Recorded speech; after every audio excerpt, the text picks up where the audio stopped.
Assalamualaikum warahmatullahi wabarakatuh. Halo anak-anak hebat, kita kembali lagi di kelas Bahasa Indonesia. Gimana kabarnya? Baik ya? Tetap belajar dari rumah anak-anak. Oke anak-anak, tidak terasa loh, ternyata kita sudah mau sampai ke bab yang ketiga, yaitu cerpen. Itu tandanya kalian sebentar lagi akan melaksanakan PTS, penilaian tengah semester. Tolong dipersiapkan ya anak-anak. Persiapkan segala materinya, mulai dari bab 1, bab 2, dan yang terakhir itu ada bab yang ketiga. Gimana anak-anak? Udah siap dengan materi penilaian kita hari ini? Tapi sebelumnya, sebelum kita mulai nih anak-anak, alangkah baiknya kita berdoa dengan mengucapkan lafaz Bismillahirrahmanirrahim. Oke anak-anak, sekarang kita mulai pembelajarannya. Apa itu cerpen? Baiklah, sebelum kepada materi, Ibu akan membacakan tujuan kegiatan pembelajaran pada bab yang ketiga ini. Setelah mempelajari materi ini, siswa diharapkan mampu 1. Mengidentifikasi unsur pembangun karya sastra dalam teks cerita pendek. Yang kedua, menyimpulkan unsur pembangun karya sastra dalam teks cerita pendek. Oke, kita mulai saja. Simak yang baik ya anak-anak. Oke, kita mulai saja anak-anak. Mengidentifikasi unsur pembangun cerpen. Ngomong-ngomong, pernah tidak kamu membaca cerpen? Pernah dong pastinya. Masih ingatkah kamu dengan judul dan isi cerpen yang pernah kamu baca? Jika kamu sering membaca cerpen, tentu kamu bisa menyimpulkan what is the meaning cerpen? Oke, cerpen merupakan singkatan dari cerita pendek.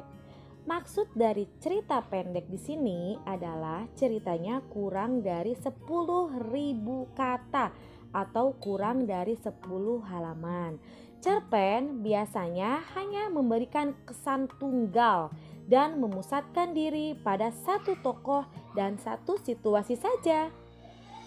Kita simpulkan anak-anak bahwa cerpen adalah jenis karya sastra yang memaparkan kisah ataupun cerita tentang kehidupan manusia lewat tulisan pendek. Cerpen juga bisa disebut sebagai karangan fiktif yang berisikan tentang sebagian kehidupan seseorang atau juga kehidupan yang diceritakan secara ringkas yang berfokus pada satu tokoh saja. Oke anak-anak, Ibu jelaskan pelan-pelan ya. Menyimpulkan unsur-unsur cerita pendek. Cerpen merupakan salah satu karya sastra berbentuk prosa. Cerpen dibangun oleh dua unsur, yaitu unsur intrinsik dan unsur ekstrinsik. Apa itu unsur intrinsik? Unsur intrinsik merupakan unsur yang membangun karya sastra dari dalam. Unsur intrinsik terdiri dari tema, latar atau setting, penokohan, alur atau plot, sudut pandang atau point of view, dan amanat. Sedangkan unsur ekstrinsik adalah unsur-unsur yang membangun karya sastra dari luar. Unsur ekstrinsik meliputi peristiwa sosial, politik, agama, budaya, pendidikan, dan lain sebagainya. Oke, sekarang kita perinci saja unsur-unsur intrinsik cerpen. Jadi yang akan kita bahas kali ini yaitu unsur pembangun karya sastra dari dalam atau yang disebut dengan unsur intrinsik. Oke, yang pertama ada tema. Pernahkah kalian mendengar tema? Ibu rasa mungkin kalian pernah mendengar tema. Tema itu adalah ide pokok sebuah cerita. Tema juga merupakan dasar pijak suatu karya. Artinya, Karya sastra itu adanya berangkat dari sebuah ide-ide yang ingin disampaikan oleh pengarang baik secara tersurat maupun tersirat. Jadi anak-anak, pendeknya tema itu adalah ide awal sebuah cerita atau gagasan. Paham ya nak ya? Yang kedua ada penokohan. Menurut Sujiman tahun 1991 halaman 16, tokoh ialah individu rekaan yang mengalami peristiwa atau perlakuan di dalam berbagai peristiwa cerita.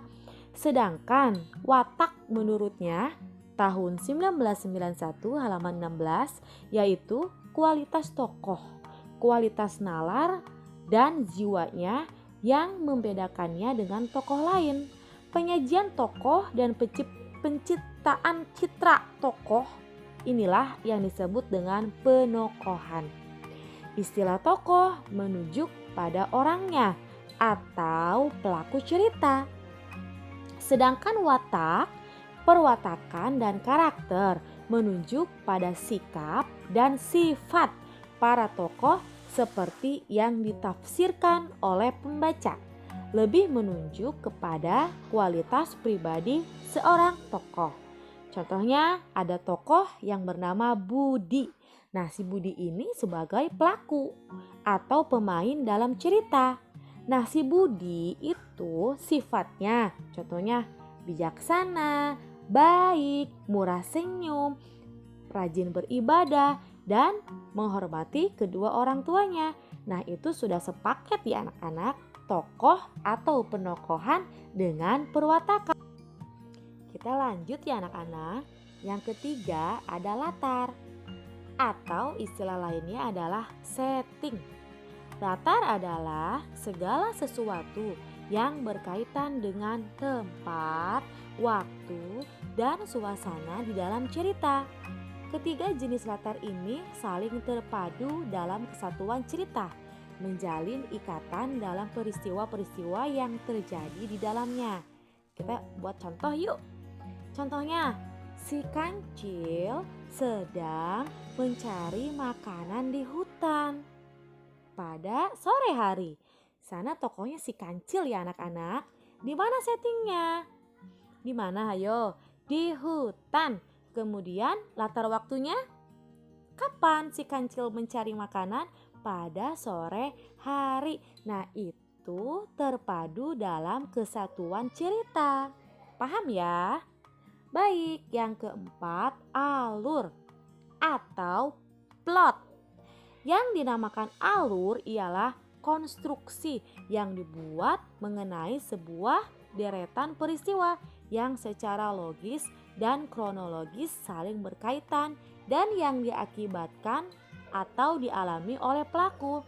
Istilah sederhananya, alur itu adalah jalan cerita, rentetan peristiwa.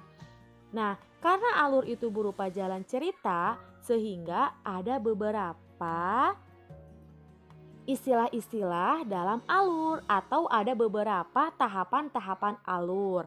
Dimulai dari tahapan pengenalan, konflik, klimaks, peleraian, sampai pada penyelesaian.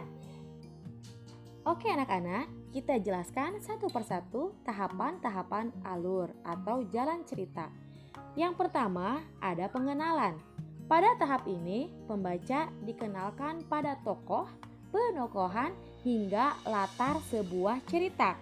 Jadi, pada yang satu itu pengenalan, si tokoh diperkenalkan siapa tokohnya, kemudian sifatnya seperti apa, karakternya seperti apa, atau di mana sih latarnya. Yang kedua, konflik. Konflik itu adalah masalah. Pembaca dihadapkan pada bagian cerita yang menampilkan masalah utama dari kisah. Masalah bisa menyangkut persoalan dalam diri sang tokoh, perselisihan dengan tokoh lain, sampai antara satu tokoh dan lingkungannya. Untuk cerpen biasanya hanya ada satu konflik yang membangun kisahnya. 3 ada klimaks. Klimaks itu adalah puncak masalah. Oke, ketika masalah sudah mencapai puncaknya, itulah yang dikenal dengan istilah klimaks. Oke? Di tahap ini, pembaca bisa mendapat puncak ketegangan dari persoalan yang diusung pengarang. Selanjutnya, yang keempat, peleraian. Setelah mencapai puncak, persoalan akan menemui titik balik yang cenderung menurun. Komplikasi istilahnya ya anak-anak. Tingkat ketegangan berkurang karena masalah sedang menuju pada tahap akhir. Biasanya pada tahap peleraian muncul orang ketiga sebagai pelerai atau sebagai penengah.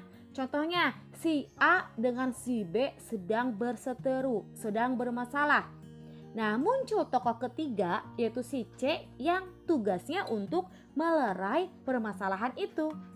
Jadi sebentar lagi mau habis tuh ceritanya, menuju pada tahap akhir. Nah, yang terakhir ada penyelesaian. Istilahnya itu ada resolusi. Tahap akhir yang dimaksud adalah penyelesaian. Pada bagian ini semua masalah diuraikan dan didapati solusinya. Namun ada juga cerpen yang membuat penyelesaiannya secara terbuka sehingga bagian solusi tidak diceritakan. Oke, paham ya anak-anak? Masih semangat kan anak-anak? Oke, yang kelima ada sudut pandang. Istilah lainnya ada point of view atau yang biasa disingkat dengan POV. Adalah posisi pengarang di dalam cerita. Apa sih maksudnya? Oke, pada dasarnya sudut pandang dibagi menjadi dua, yaitu sudut pandang orang pertama dan sudut pandang orang ketiga. Namun kedua jenis tersebut dibagi lagi menjadi sudut pandang orang pertama pelaku utama, sudut pandang orang pertama pelaku sampingan, sudut pandang orang ketiga pelaku utama, dan sudut pandang orang ketiga serba tahu. Satu lagi, sudut pandang orang ketiga pengamat. Oke, silakan disimak contoh masing-masingnya ya anak-anak. Silakan baca, bila perlu dicatat, buktinya saja.